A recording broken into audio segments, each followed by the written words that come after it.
Let's learn biology with Ma'am Dewi. Believe me, biology is fun. Okay, today we are going to learn genetic. Kompetensi dasar menerapkan konsep pewarisan sifat dalam pemuliaan dan kelangsungan makhluk hidup. Coba lihat, Ken dan Ben yang adalah kembar identik. Mereka tetap ada bedanya kan? Semua perbedaan yang ditunjukkan oleh makhluk hidup disebabkan oleh gen. Gen adalah unit terkecil materi genetik, adanya di dalam setiap lokus yang khas pada kromosom.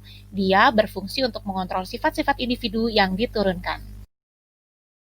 Jadi, gen adalah kode yang diwariskan orang tua kepada anaknya. Diwariskan melalui sel sperma dari ayah dan sel telur dari ibu, berfungsi untuk mengatur metabolisme dan pembentukan protein.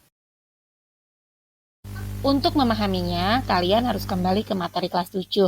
Ini adalah sel, di dalamnya ada nukleus, dan di dalam nukleus terdapat kromosom. Ini adalah kromosom.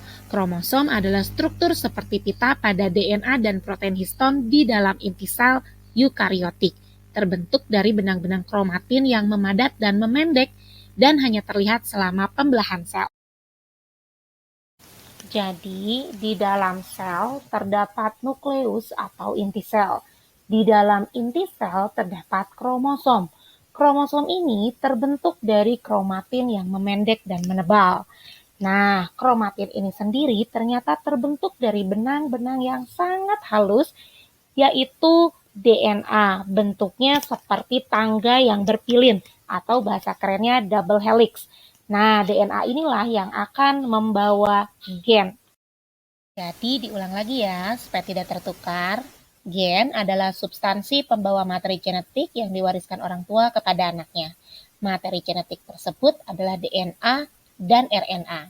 DNA adalah molekul yang membentuk rangkaian double helix. Dia membawa kode genetik, gen yang tadi. Nah, berikutnya kromosom adalah struktur materi genetik yang merupakan penebalan dari kromatin. Kromatin ini sendiri terdiri dari untayan-untayan DNA. Manusia memiliki 46 kromosom, terdiri dari 23 pasang kromosom. Kenapa berpasangan? Karena satu dari ayah dan satu dari ibu. Itulah sebabnya berpasangan. 23 pasang kromosom ini terdiri dari 22 pasang kromosom yang disebut autosom, yaitu yang akan menentukan ciri-ciri dari karakteristik tubuh, misalnya bentuk rambut, bentuk mata, dan lain sebagainya. Sementara satu pasang lagi akan menentukan jenis kelamin, makanya disebut kromosom gonosom. Kromosom tersebut memiliki sifat diploid yang artinya berpasang-pasangan.